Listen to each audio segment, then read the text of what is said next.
तो चलिए शुरू करते हैं आज की इस चर्चा को। जब भी हम जंगल और वाइल्ड लाइफ के बारे में सोचते हैं तो ध्यान अक्सर शेर या हाथी पर ही जाता है ना? लेकिन आज इस एक्सप्लेनर में हम एक ऐसे मास्टर आर्किटेक्ट की बात करेंगे जिसका काम बड़े बड़े इंजीनियर्स को भी हैरान कर दे। आज हम कॉमन टेलर बर्ड यानी दर्जिन चिड़िया के 100 दिनों के सफर पर एक डीप डाइव करने वाले हैं।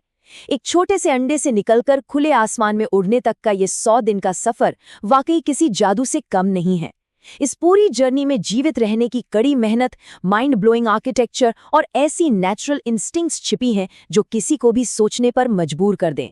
इस पूरे सफर को हम मुख्य रूप से 4 हिस्सों में देखने वाले हैं। सबसे पहले ये पक्षी अपना अनोखा घोंसला कैसे बनाता है, फिर अंडों को सेना और जंगली खतरों का सामना करना, उसके बाद चूजों का जन्म और उनका शुरुआती विकास, और आखिर में उनका अपने पैरों पर खड़ा होना यानी उनकी स्वतंत्रता की यात्रा। चलिए सीधे आगे बढ़ते हैं। तो शुरुआत करते हैं अपने पहले और सबसे फैसिनेटिंग चरण से, the master nest builder, nature की अपनी सीमस्ट्रेस यानी दर्जन।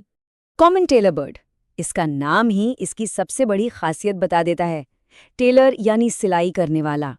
ये चिड़िया वाकई पत्तियों को एक साथ सीकर अपना घोंसला तैयार करती है। अब सोचिए, इन्हें ये किसी स्कूल में नहीं सिखाया जाता, ये इनकी नेचुरल फितरत है।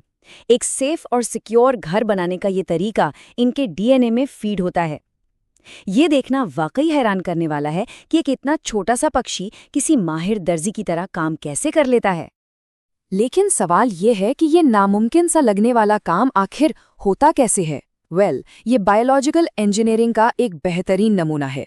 सबसे पहले ये चिड़िया जंगल से पतले रेशे और मकड़ी के जाले जमा करती है। हाँ, मकड़ी का जाला। यहाँ ये बिल्कुल एक नेचुरल धागे का काम करता है। फिर अपनी तीखी चोंच को एक सुई की तरह यूज करके ये पक्षी इस धागे को पत्तियों के आर पार निकालता है, उसे कसता है और 2 पत्तियों को आपस में बिल्कुल टाइट सिल देता है। लिटरली एक जिंदा घर का निर्माण। अब जाहिर सी बात है, इतनी मेहनत और इतने हैवी कंस्ट्रक्शन के लिए बहुत सारी एनर्जी की जरूरत तो पड़ेगी ही, और ये एनर्जी आती कहाँ से है? इसके लिए ये पक्षी जमीन पर और आसपास की पत्तियों में लगातार शिकार करते रहते हैं।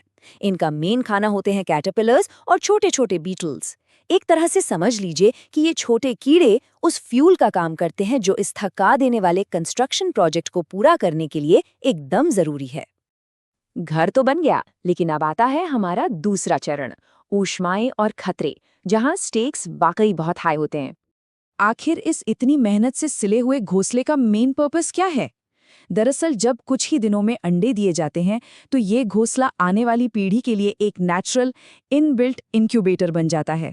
पत्तियों के इस आवरण के अंदर अंडे बाहरी माहौल से छुपे रहते हैं और उन्हें एक बेहद सेफ जगह मिल जाती है ताकि जो नया जीवन अंदर पनप रहा है वो बिना किसी डिस्टर्बेंस के प्रॉपर्ली ग्रो कर सके। और यहाँ हमें नेचर में टीम वर्क का एक बहुत ही शानदार एग्जाम्पल देखने को मिलता है। मादा पक्षी अपना पूरा वक्त घोंसले के अंदर बिताती है। उसका काम है अंडों को सेना और उन्हें जरूरी गर्मी देना। पर नर पक्षी की ड्यूटी भी उतनी ही इंपॉर्टेंट है। वो घोंसले के बाहर आसपास के इलाके में बिल्कुल अलर्ट रहता है, एक सिक्योरिटी गार्ड की तरह घोंसले की पहरेदारी करता है।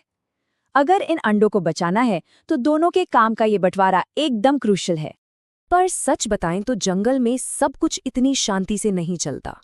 एक बड़ा सवाल ये उठता है कि क्या पत्तियों से बना ये नाजुक सा घोंसला किसी शक्तिशाली शिकारी के आगे टिक पाएगा?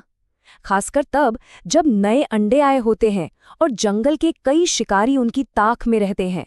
टेंशन तब और बढ़ जाती है जब एक असली खतरा पेड़ की डालियों पर ऊपर की तरफ आने लगता है। जंगल में सांप इन छोटे पक्षियों के अंडों के सबसे बड़े दुश्मन माने जाते हैं। इमेजिन कीजिए, एक सांप रेंगते हुए घोंसले के बिल्कुल पास आ जाता है।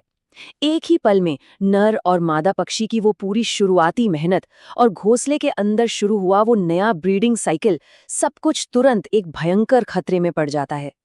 सिचुएशन वाकई बहुत टेंस हो जाती है। लेकिन क्या इन छोटे पक्षियों के लिए हार मान लेना इतना आसान होता है? बिल्कुल नहीं।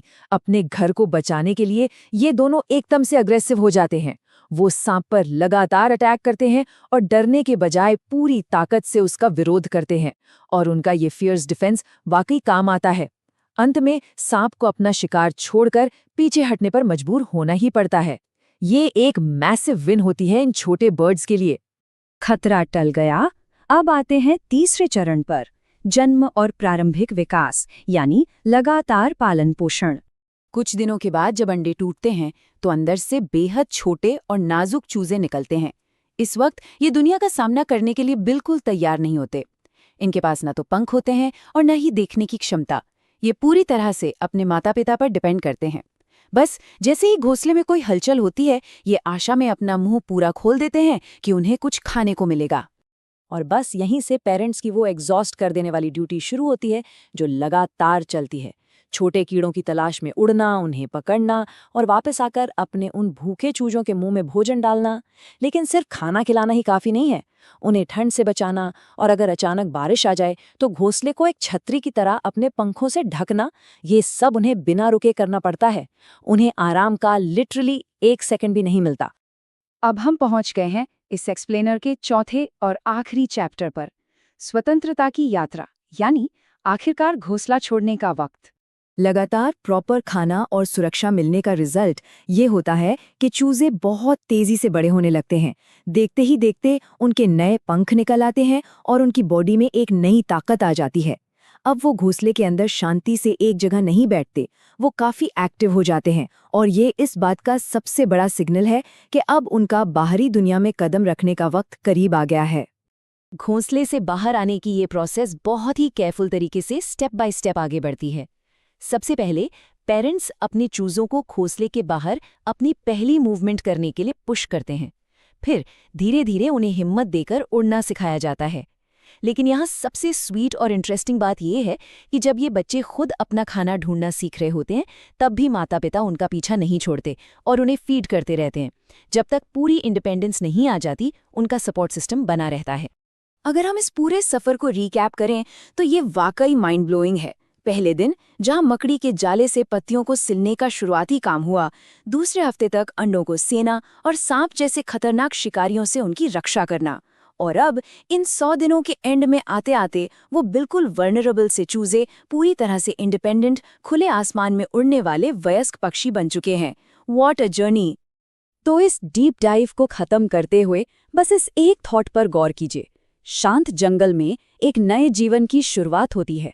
ये 100 दिनों का साइकिल किसी मिरेकल से कम नहीं है। एक बार सोचिए, जिस वक्त हम सब अपने रोजमर्रा के कामों में बिजी होते हैं, ठीक इसी वक्त दुनिया भर के इन शांत जंगलों की घनी पत्तियों के बीच बिना किसी शोर शराबे के ऐसे न जाने कितने ही सर्वाइवल के मैजिक चल रहे होंगे, जो हमारी नजरों से बिल्कुल छुपे हुए हैं। नेचर का हर एक कोना ऐसी ही ना यकीन करने वाली कहानियों से भरा पड़ा है। हम आगे भी ऐसी और कहानियां लाते रहेंगे। तब तक के लिए